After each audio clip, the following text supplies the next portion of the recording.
Good morning friends. प्रतिदिन की भांति हम लोगों की जो रूब्रिक्स की यात्रा है वह जारी है।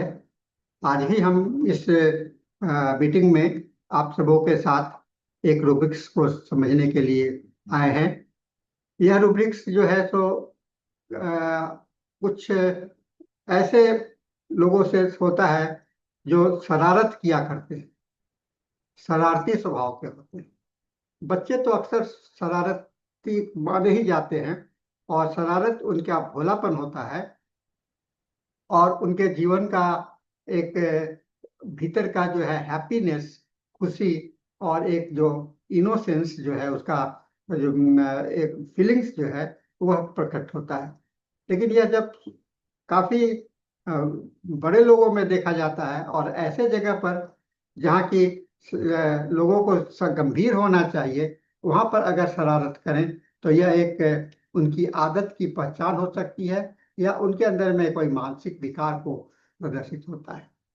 तो आज इस शरारती रूब्रिक्स को हम लोग देखेंगे और इसे रिपोर्टरी में मिस्चीवियस के नाम से जाना जाता है। मिस्चीवियस मिस्चीवियस का अर्थ होता है शरारती और हम लोगों के मैथमेटिका और रिपोर्टरी में एक विशिष्ट मानसिक गुण को दर्शाता है। ऐसा गुण है जो निष्कपट चंचलता और कभी कभी छिपे हुए विद्रोही या विघटनकारी भाव के बीच में होता है। यानी कि जो निष्कपट होगा, इनोसेंस होगा और चंचल होगा जैसे बच्चों में है, लेकिन कभी कभी यह विद्रोही या विघटनकारी हो सकता है के भी होता है। शरारत एक ऐसी मानसिक प्रवृत्ति है जो जीवनी शक्ति की गतिशीलता, जिज्ञासा और रचनात्मक का परिचायक है, परंतु यह कभी कभी आंतरिक असंतुलित दबी हुई भावनाओं या अत्यधिक मानसिक उत्तेजना का भी संकेत होता है। मानसिक होम्योपैथी में इस अवस्था को समझने के लिए बहुत सारे रूब्रिक्स हैं, जैसे प्लेफुल खेल प्रिय, जोकिंग मजाक करने वाला, मैलिशियस दुष्ट स्वभाव वाला और कनिंग चालाक से भेद करना आवश्यक होगा।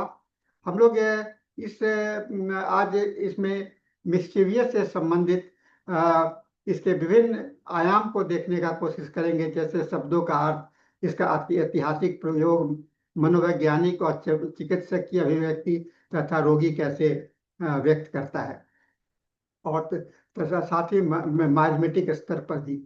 और कुछ दवाइयां हैं जैसे lachesis, tarentula, hyoscyamus, medorrhinum, sulphur, veratrum, stramonium की भी जानने का कोशिश करेंगे। तो इनके आंतरिक भाव तक समझने के लिए को समझ करके हम लोग सिमिलिबम का चुनाव कर सकते हैं। अब आइए पहले शब्द का विश्लेषण करें। तो यह शब्द जो है तो आपका फ्रेंच वर्ड है मिस्चीवर, जिसका अर्थ होता है हानि या परेशान करने वाला। बाद में यह इसका अर्थ हुआ खेल खेल में परेशानी पैदा करने वाला। ठीक है ना। इस शब्द के दो विरोधी भाव निहित है, एक जीवंत और चंचलता, दूसरी ओर सीमाओं को तोड़ने की प्रवृत्ति। होम्योपैथी में शरारती मन का अर्थ है ऐसी सक्रिय चंचल छेड़छाड़ करने वाली जो मजाकिया प्रवृत्ति जो दूसरों की शांति भंग कर देती है, भले ही उसका उद्देश्य हानि पहुंचाना नहीं होता है। यह अवस्था विशेषतः बच्चों में दिखती है, परंतु कभी कभी वयस्कों में भी एक स्थायी मानसिक प्रवृत्ति के रूप में प्रकट होती है, जो आंतरिक अशांति, कल्पना शक्ति की अधिकता या साइकोटिक प्रवृत्ति को सूचित करता है। डॉक्टर हेनीमैन ने स्पष्ट किया है कि प्रत्येक मानसिक लक्षण का निरीक्षण उसकी विलक्षणता, व्यक्तिगत विशिष्टता के आधार पर करना चाहिए। अतः यह शरारती व्यवहार अनुपयुक्त बार बार तीव्र रूप से प्रकट होता है तो यह वाइटल फोर्स से विक्षुब्ध होने का संकेत हो सकता है। शरारत का अवधारणा मानव व्यवहार के अध्ययन में प्राचीन काल से ही मौजूद रहा है। मध्यकालीन साहित्य में इसे अक्सर शैतानी खेल या दुष्टता कहा गया है और आधुनिक मनोविज्ञान में विशेषकर फ्रायड और यंग के बाद शरारत को एक अचेतन विरोधाभास या दबी हुई ऊर्जा का स्पष्टीकरण के रूप में देखा गया है। प्राधिकार के विरुद्ध विद्रोह या अभिव्यक्ति का तरीका। होम्योपैथिक लिटरेचर में केंट, बॉनी ग्रिसेम्स और सिंथेसिस में यह पाया जाता है। केंट रिपर्टरी में मिस्चीवियस है, सिंथेसिस रिपर्टरी और जो है कंप्लीट रिपर्टरी में इसमें कुछ दवाइयाँ जोड़ी गई हैं, जैसे वेरेट्रम, ये सब इसमें जोड़ा गया है। और कंप्लीट रिपर्टरी में भी इसे प्लेफुल, जोकिंग, टीजिंग और मेलिशियस के साथ जोड़ा गया है। डॉक्टर हेरेन और डॉक्टर एलन के प्रूविंग में हाइपोथैलेमस की रोगी को मूर्खतापूर्ण हाव भाव से दूसरे को उकसाना, टेरेंटुला का वस्तुओं को नष्ट करते हुए नाचना और लैकेसिस का व्यंग्यपूर्ण या तीखे शब्दों में छेड़ना है, शरारती मानसिकता का जीवंत उदाहरण प्रस्तुत करता है। इस प्रकार शरारती मन वह मानसिक स्थिति है जो जीवनी शक्ति के अति प्रवाह को दर्शाती है। जब जीवंतता असंतुलन या आक्रोश मनोरंजन के रूप में प्रकट होता है। इसका साइकोलॉजिकल फीचर्स हम लोग देखें, मनोवैज्ञानिक विशेषता, तो ये कुछ रचनात्मक विरोधाभास यानी कि क्रिएटिव डिफायंस सीमा के परीक्षा या आंतरिक अभिव्यक्ति हो सकती है। और इसके कारण हो सकते हैं, एक तो हो सकता है कि ध्यान आकर्षित करने की आवश्यकता होती है, अपनी ओर आकर्षित करने के लिए अत्यधिक मानसिक ऊर्जा का विसर्जन हो सकता है, दबी हुई इच्छाओं या आक्रोश का निष्कासन हो सकता है, या सामाजिक या नैतिक बंधनों के प्रति अवचेतन प्रतिक्रिया होगी। और अगर स्वस्थ रूप में इसे देखें तो बच्चों में यह प्राकृतिक जिज्ञासा और आनंद का प्रतीक है। यह शोरिक प्रवृत्ति की अभिव्यक्ति है जो हानि रहित होता है। और जो डिजीज्ड मिस्टीरियस होगा वो अत्यधिक गुप्त और विघटनकारी होगा, तो मानसिक असंतुलन का संकेत देता है और व्यक्ति दूसरों को असुविधा में आनंद पाता है। यह परिस्थितियों को मजाक में उलझा देता है। यह साइकोटिक या सिफिलिटिक गहराई का सूचक है, जहां हास्य के पीछे छुपा होता है नियंत्रण का आग्रह या दबी हुई क्रोध की भावना। इसका क्लिनिकल फीचर्स हम लोग देखें तो कुछ उदाहरण हम लोग ऐसे देखें, बच्चों जो चीजें को छिपाते हैं, दूसरों को छिड़ाते हैं, उसकी प्रतिक्रिया देखकर हंसते हैं। व्यस्त जो व्यंग्यपूर्ण टिप्पणी करता है, मजाक में अपना अपमान करता है। और रोगी जो हर समय उन्मत्त चंचलता या किसी न किसी रूप में व्यवधान उत्पन्न करता है। मानसिक रोग में शारीरिक शरारत निम्न अवस्था में देखा जा सकता है।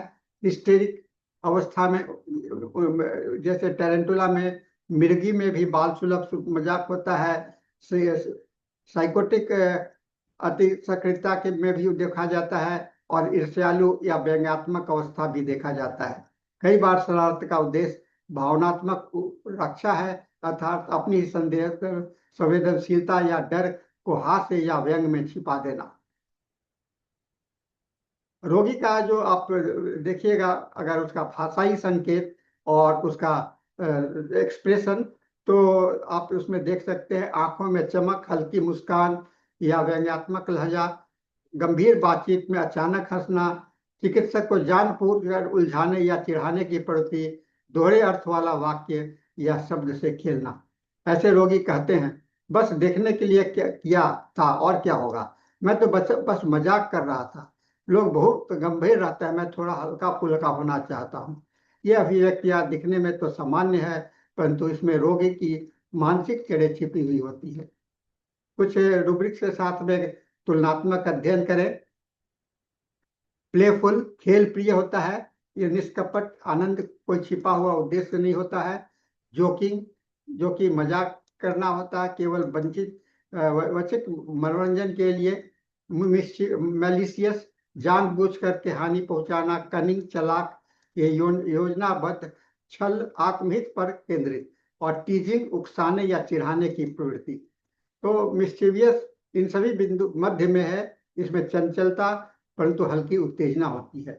कुछ दवाइयां जो मैं देखता हूं वह है लैकेसिस। इसमें शरारत वाचिक है, व्यंग्यपूर्ण, कटु और कभी कभी ईर्ष्याजनक है। रोगी मजाक में दूसरों को परखता है।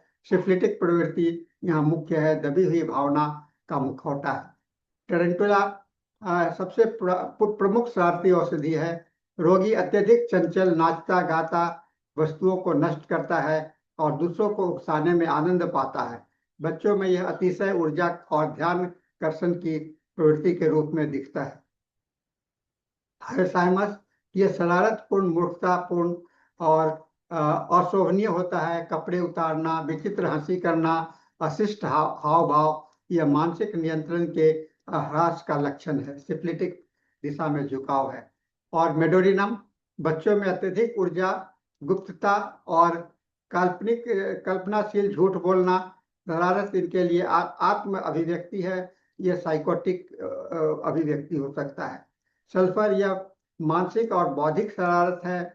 वाद विवाद, व्यंग और आत्म केंद्रित हास्य है। इसका यह शोरिक होगा। स्टेमोनियम यह शरारत भय और आक्रोश के साथ जुड़ा होता है। बच्चे वस्तुओं को तोड़ते हैं, काटते हैं या हंसते हंसते हिंसक हो जाते हैं। सिफिलिटिक होगा।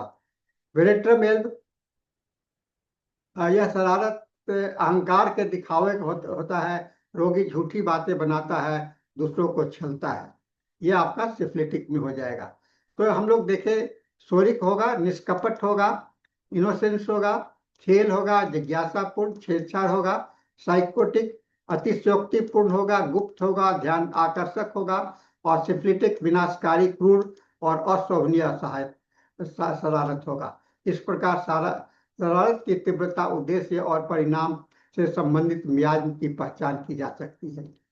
केस टेकिंग के समय में आप कैसे देखेंगे रोगियों को, यह भी जानना चाहिए, क्योंकि हर एक रूब्रिक्स को केवल उसके आवाज से नहीं, उसके पूरे समय में। तो एक इसका सबसे पहले तो उसके हाव भाव को देखिए। व्यंग पूर्वक मुस्कान या बार बार चिढ़ाना, गंभीर प्रश्नों का मजाक बनाना और यह कहना कि जस्ट फॉर फन कह करके गंभीर को टाल देना। चिकित्सक को प्रक्रिया को परखने की प्रवृत्ति होनी चाहिए। व्याख्या, स्वस्फूर्तित हानि रहित होगा शरारत। छिपी हुई ध्यानाकर्षक शरारत होगा। आक्रामक या क्रूर शरारत होगा। उदाहरण के लिए एक 10 वर्षीय बालक जो लगातार अपने टीचर का कोई सामान को छिपाता था और कक्षा में क्लास में नाचता था, कहता था मुझे शांति नहीं मिलती है, तो वह टेरेंटुला हो सकता है। एक एडल्ट लेडी जो व्यंग करती है, कटुवाणी और दूसरों को परखती है और हंसी से छिपा देती है, यह लैकेसिस हो सकता है। दबी हुई ईर्ष्या और का होता है। तो इसका तुलनात्मक समझ हम लोग देखें। प्लेफुल आनंद, जिज्ञासा, बाहर की ओर निर्दोष होता है। जोकिंग हास्य, बुद्धि, वाचिक हानि रहित होता है। मिस्चीवियस बेचैन, चंचल, उत्तेजना, उत्तेजक संवाद होता है। मैलिशियस प्रतिशोध की भाव होती है। विनाशकारी होता है। और कनिंग रणनीति, छल होता है। यह नियंत्रित गुप्त होता है। फिलोसॉफिकल रूप से हम देखें तो ये मन जो है सो मानव स्वभाव की द्वैता का निर्दोषिता और प्रवृत्ति का संगम है। यह जीवंत ऊर्जा का प्रतीक है जो अभिव्यक्ति के माध्यम से खोजती है। डॉक्टर केंट ने कहा था कि मन के लक्षण ही आंतरिक व्यक्ति को प्रकट करते हैं। अतः शरारत कोई तुच्छ व्यवहार नहीं, बल्कि जीवनी शक्ति की दिशा और असंतुलन को दर्शाने वाला गूढ़ संकेत है।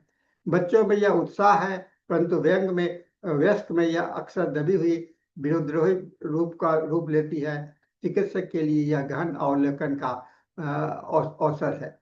और इसका निष्कर्ष हम लोग ये निकलता है, मिस्टीरियस मानव व्यवहार का एक जीवंत और सूक्ष्म आयाम है। यह निर्दोष जिज्ञासा से लेकर छिपे आक्रोश तक का सेतु है। और इसे हम लोग ब्रिज रूब्रिक्स में कह सकते हैं, यानी कि न बुद्धिक है, न पूर्णतः भावनात्मक है, न पूरा तरह से इंटेलेक्चुअल है, न तब पूरा तरह से इमोशनल है। और जीवनी शक्ति का असंतुलित गूंज है। और सटीक निरीक्षण, संवेदनशीलता के साथ चिकित्सक इस रूब्रिक्स के माध्यम से रोगी की वास्तविक मानसिक धारा को समझ सकता है। सल्फर की जिज्ञासापूर्ण चंचलता, टेरेंटुला कि अतिशय उत्तेजना और लैकेसिस का व्यंग्यपूर्ण खेल सभी शरारती मन के विभिन्न स्तर है। जब हम लोग इसको पहचान लेते हैं कि मजाक के पीछे कौन सी गहराई छिपी है, तब वह रोगी के अंतर्मन पहुंचकर वास्तविक सिमिलिमम का जानकारी हम लोगों को मिल सकता है। तो साथियों, आज हम लोगों ने मानसिक लक्षण के एक पहलू को देखने का कोशिश किया, जो एक ब्रिज के रूप में है हमारे बौद्धिकता का और हमारे इमोशंस का। तो इसको हम लोग समझ करके अपने सही औषधि का चुनाव कर सकते हैं और हम लोग इस अपने चिकित्सा में सफलता प्राप्त कर सकते हैं। तो आज इस संदेश के साथ हम लोग इस सेशन को समाप्त करेंगे। सभी को मेरा मृदुल प्रणाम, आशीर्वाद। Thank you very much.